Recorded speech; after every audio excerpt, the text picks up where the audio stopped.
Est-ce que Dieu est avec toi cet après-midi? Est-ce que tu es dans la joie? Est-ce que tu es dans la fête? Est-ce que tu es dans la fête? Est-ce que tu es dans la fête? Est-ce que tu peux lever ta voix? Tu peux lever ta main? Est-ce que tu peux crier Alléluia? Alléluia! Je n'entends pas. De ce côté, est-ce que tu peux dire Amen, Amen? De ce côté, est-ce que tu peux dire Alléluia? Alléluia. Est-ce que tu peux secouer tes deux mains et dire Amen, Amen? Alléluia! Amen. Alléluia! Est-ce que tu peux pousser les cris de joie? Acclamer pour les gloires de gloire. Acclamer pour le Seigneur de Seigneur. Est-ce que tu peux pousser les cris de joie? Est-ce qu'il y a des soeurs ici? Est-ce qu'il y a des fleurs ici? Soyez dans la fête et dans la joie. Dieu vous bénisse abondamment. Au nom de Jésus. Je vous salue tous encore cet après-midi. Que Dieu vous bénisse abondamment. Tu vas encore saluer aussi ton voisin. Tu vas dire à ton voisin bon après-midi. Salut ton voisin. Dis ton bon après-midi. Soyez les bienvenus dans la maison de l'Éternel. Maintenant, acclame pour ton voisin pour l'encourager.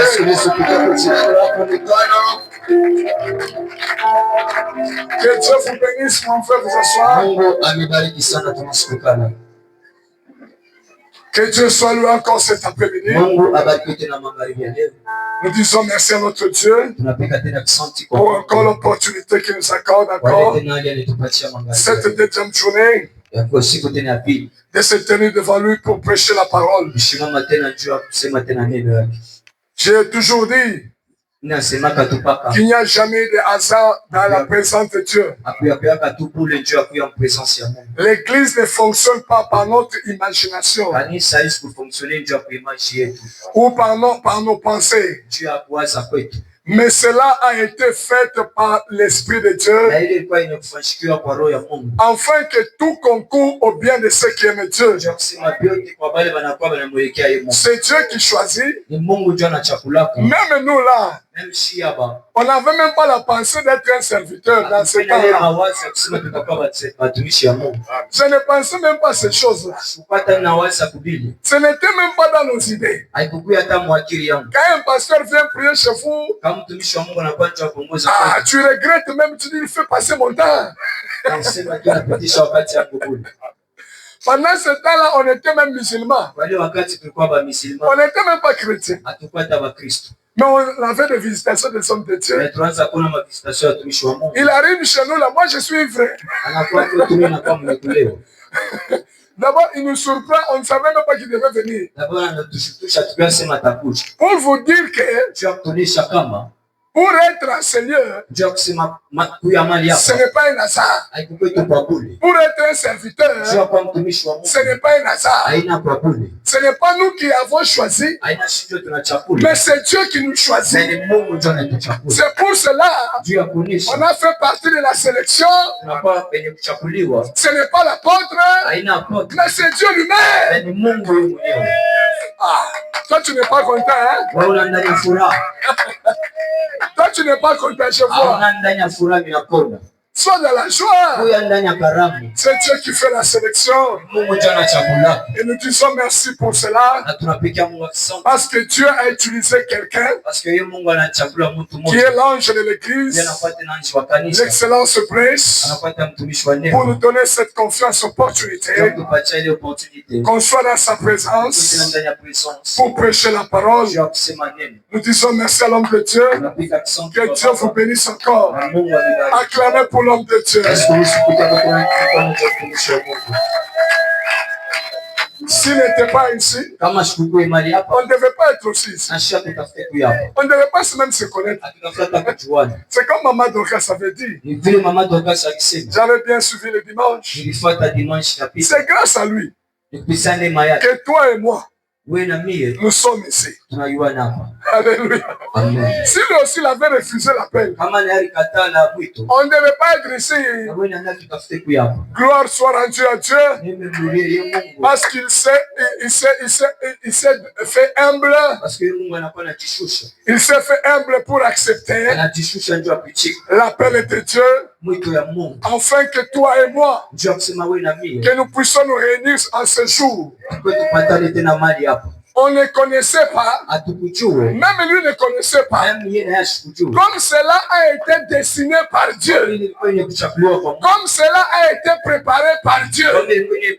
C'est pour cela aujourd'hui, toi et moi nous sommes ici pour célébrer la Pentecôte. J'avais dit sois dans la joie. Je vous avais dit hier, soyez dans la joie. Soyez dans la joie. Nous sommes en train de fêter la Pentecôte. Je disais hier, c'est une grande fête des saints. C'est une grande fête des chrétiens. C'est une grande fête de l'Église. Afin que nous puissions célébrer la présence du Saint-Esprit dans l'Église. C'est une opportunité pour nous de nous réjouir. Parce que Jésus a accompli ses paroles. Alléluia. Amen. Alléluia. Amen. Hier, nous sommes arrivés à un point. J'étais en train seulement d'introduire mon message. Je n'avais pas encore commencé ce que je dois prêcher. J'étais arrivé au moment où je disais, dans chaque saison, comme nous sommes là, il y a une opportunité et il y a aussi une grâce. Alléluia. Amen. Nous allons lire d'abord le livre des Actes des Apôtres, chapitre 1 et verset 4, et nous allons sauter jusqu'au verset 8. Actes des Apôtres. C'est notre thème, notre chapitre principal. Nous allons le lire avant que nous puissions continuer avec notre message d'aujourd'hui. Nous lisons Actes des Apôtres, chapitre 1, verset 1, la parole de Dieu. Théophile, j'ai parlé dans mon premier livre de tout ce que Jésus a commencé de faire et d'enseigner dès le commencement. Actes des Apôtres, chapitre 4, 5, et puis tu sautes 6, 7, tu veux le 8.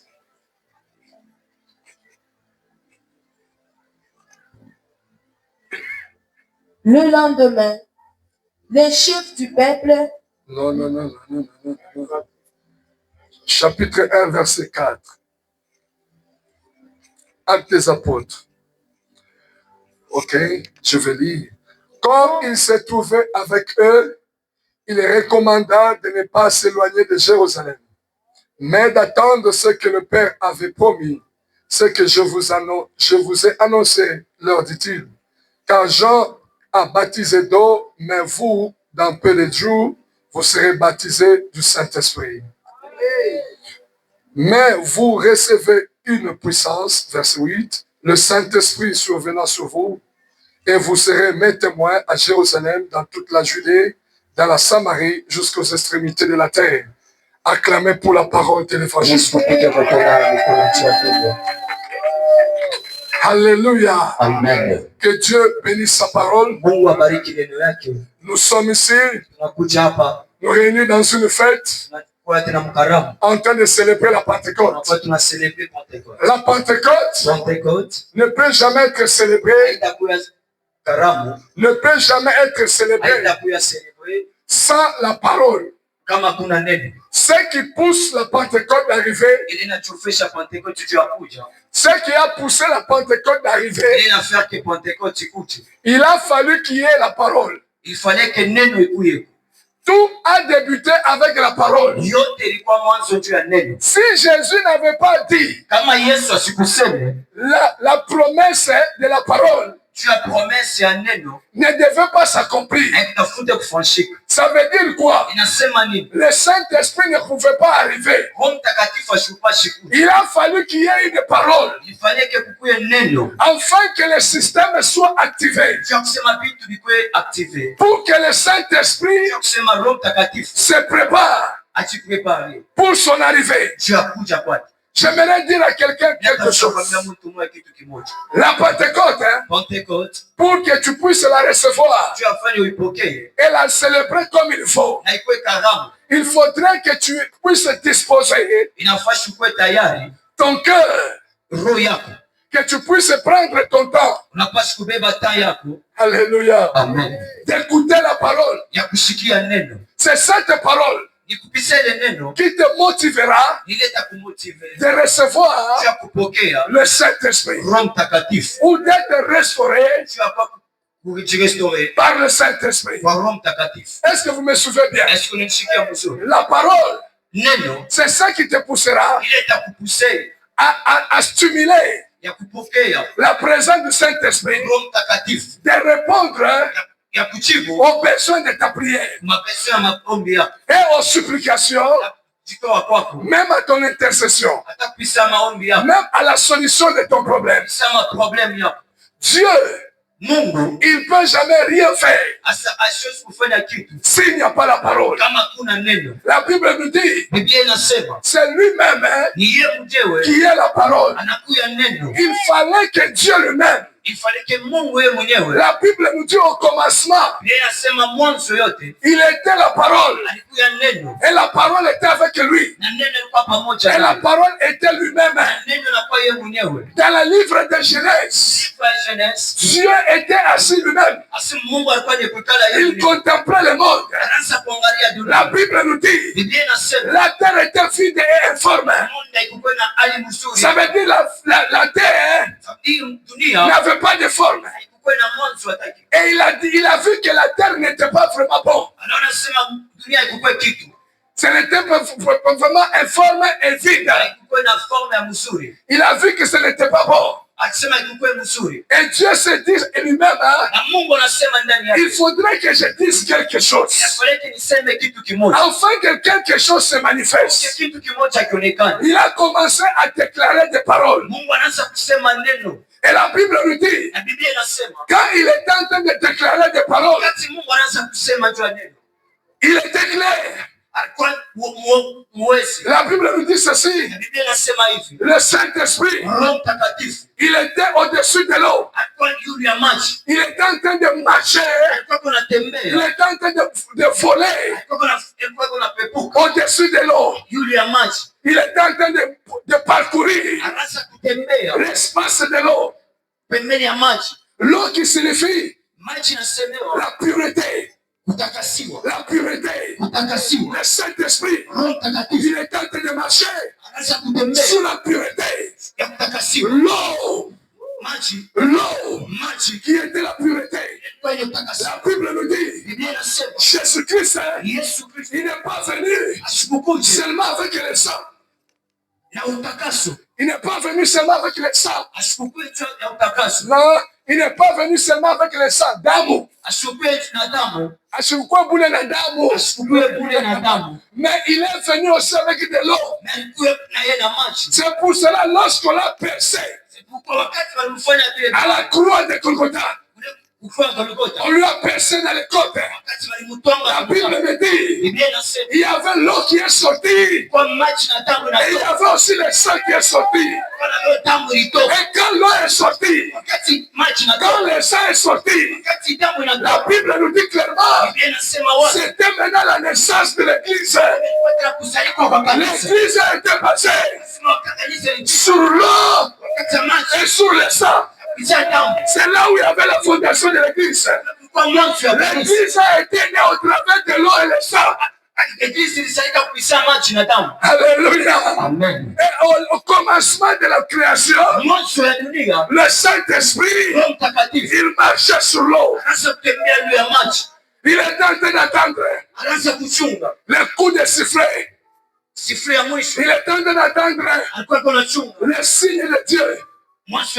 Quand Dieu parlait, le Saint-Esprit, il est en train d'écouter. Que le soleil soit. Le soleil soit. Et le soleil arrive.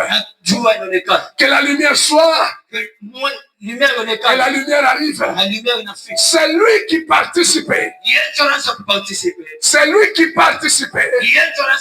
Ou la raison pour participer à la création, c'était le Saint-Esprit. Il écoutait la parole. Et la parole a été libérée. C'est lui qui écoutait et recevait la parole. C'était le Saint-Esprit.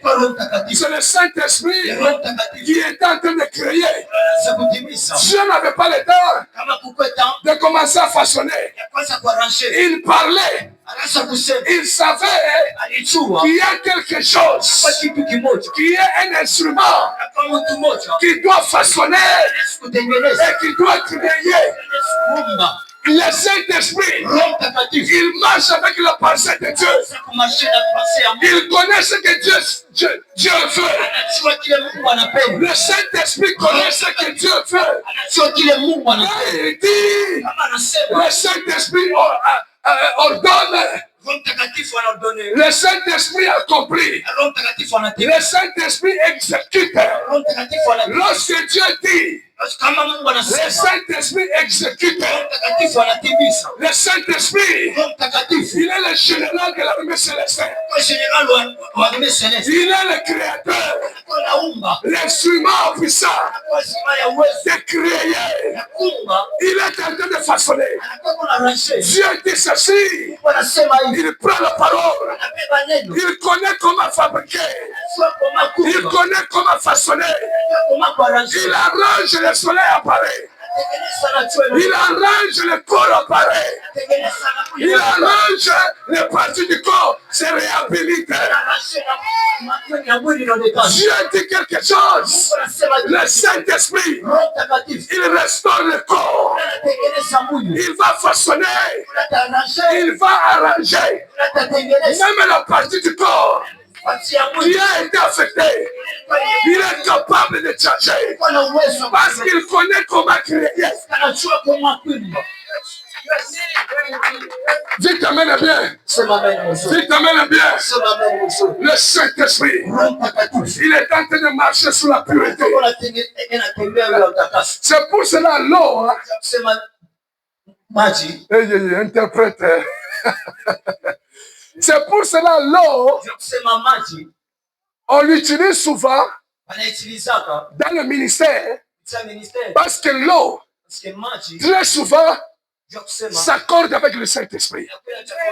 Parce qu'au commencement, il marchait au-dessus de l'eau. C'est pour cela que tu vois des fois, on prie pour l'eau. Parce que le Saint-Esprit d'habitude, dès le commencement, lui il marchait sur l'eau. C'est pour cela qu'il n'était pas difficile pour Jésus de marcher sur l'eau. Parce que le Saint-Esprit déjà, lui il a marché sur l'eau. Et David dit ceci. Même Jean-Baptiste a témoigné. Jésus-Christ, lui il a vécu.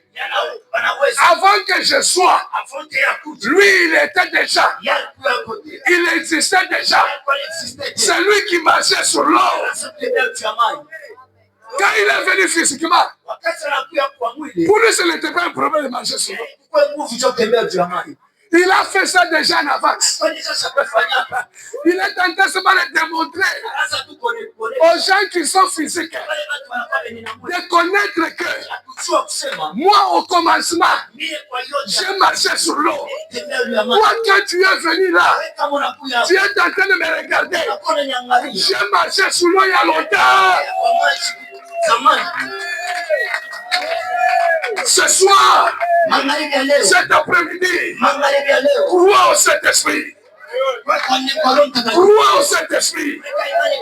Il marchera sur ta vie. Lui qui a marché sur l'eau, il marchera sur ton esprit. Il marchera sur ton corps. Il marchera dans ton cœur. Il marchera dans ton âme.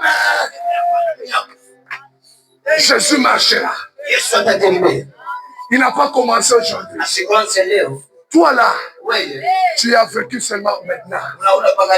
Mais il a fait l'exercice de marcher sous les gens, sous les esprits, les âmes, depuis très longtemps. Maintenant, toi là, ton problème aujourd'hui, est-ce que ça peut être difficile à Dieu? Ça peut être difficile au Saint-Esprit. Il marchera ce soir. Il marchera ce soir. Je répète encore, il marchera ce soir. Je te dis, sois prêt pour ce soir. Il m'a dit, apporte, je vais marcher dans une nouvelle dimension. Je vais ordonner. Je vais créer. Je vais restaurer. Je vais bénir. Je vais toucher. La présence du Saint-Esprit, il est capable de le faire. C'est ce que je disais hier. Nous sommes dans une saison. Et cette saison a une opportunité et a une grâce. Jésus-Christ, il est venu avec la grâce, non pas avec la loi. C'est pour cela dans la Pentecôte, c'est aussi une grâce pour toi et moi. On ne devait pas recevoir le Saint-Esprit. Qui es-tu pour avoir le Saint-Esprit? Mais Dieu par son amour, Dieu par son amour, par sa grâce, il a ordonné, il a prié. Père, je demande, libère le Saint-Esprit pour l'Église, afin que mon peuple soit consolé. Le véritable consolateur, le Saint-Esprit. Il a dit, Père, moi je suis déjà au ciel. Je ne peux pas rentrer encore maintenant.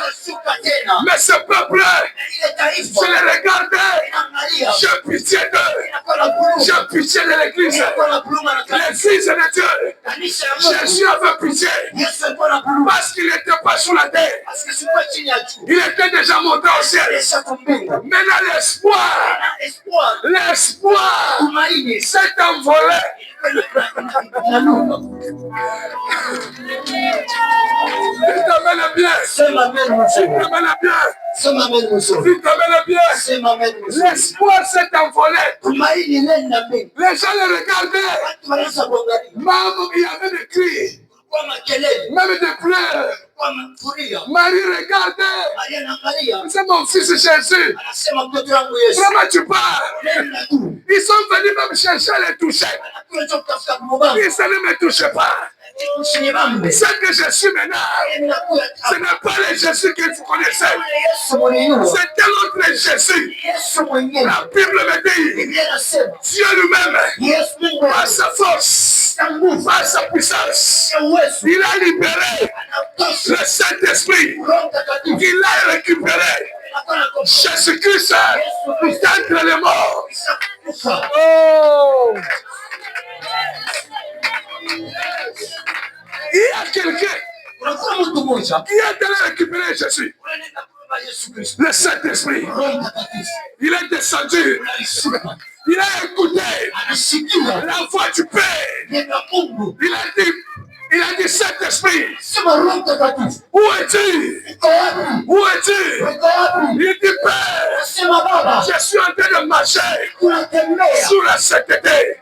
Je suis en train de marcher sur l'eau. Je marchais sur l'eau. Je suis en train de chercher. Où est Jésus-Christ?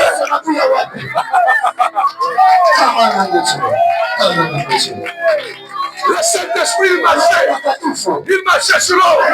Il cherchait. Où est Jésus-Christ? Le Dieu qui est au ciel, il dit au Saint-Esprit, vas-y, tu dois ouvrir les tombeaux. Jésus-Christ, il n'est pas sur l'eau, mais il est dans les tombeaux. Tu vas les récupérer dans le séjour de mort. Car le séjour de mort ne peut pas les retenir. Parce que toi, Saint-Esprit, tu as le pouvoir, tu as la force, tu as la puissance. La Bible me dit, ce n'était pas l'ange, ce n'était pas l'ange Michael, ce n'était pas l'ange Gabriel, ce n'était pas les anges déchus.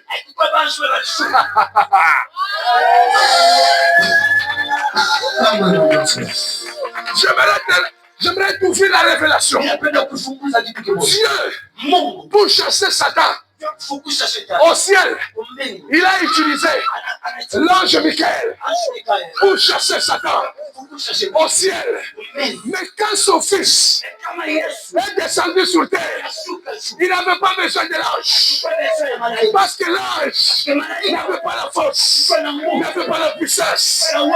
Dieu, il a dit, il n'y a personne qui peut ouvrir les livres et de rompre les sept sons. Il faut quelqu'un de très puissant. Cet esprit, vas-y, je te donne la mission. Ne rate pas, ne rate pas, ne rate pas, ne rate pas, ne rate pas. La Pentecôte, mon frère et ma soeur, ne rate pas, ne rate pas, ne rate pas. Sois au rendez-vous du Saint-Esprit. Il ne va pas rater la cible. Il ne va pas rater la cible. Kama wewe mon frère, kama wewe ma soeur, huku cible ya Mungu, amina kuambia leo, na kueleza leo, Mungu hashezi kurate cible yake. Kama wewe huku cible ya Mungu hashezi kukurate. L'Éternel notre Dieu, le Saint-Esprit, c'est un vrai tireur. C'est un vrai tireur. Bien comme on a réglé. Ah, hachezi faire. Hachezi faire jamais. Il y a un ciblaka na un atteindre l'objectif. Saisis l'opportunité. Saisis la grâce. Il y a une forte grâce. Je ne sais pas qu'est-ce qui te motive de venir à l'église. Je ne sais pas qu'est-ce qui t'attire. Mais sois dans l'attente de la grâce. L'opportunité est toujours donnée à tout le monde. Si toi tu l'as saisi, et unaingisha goal. Kama wewe usaisir, utatoka kwa vile fenea. Wanakutosha mwa equipe. La sélection est grande. Mais peu d'entre nous, ce sont là qui sont qualifiés. Je te dis la vérité. Pourquoi?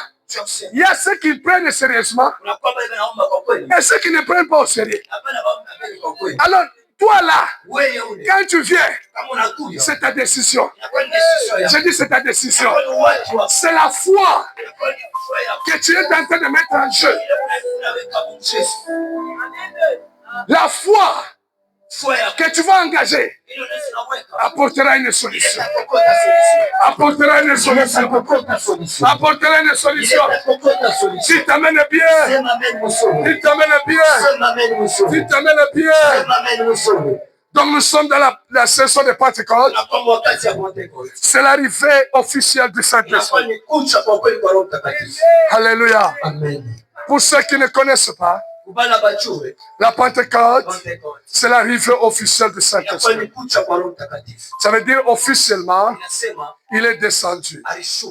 Amen, amen.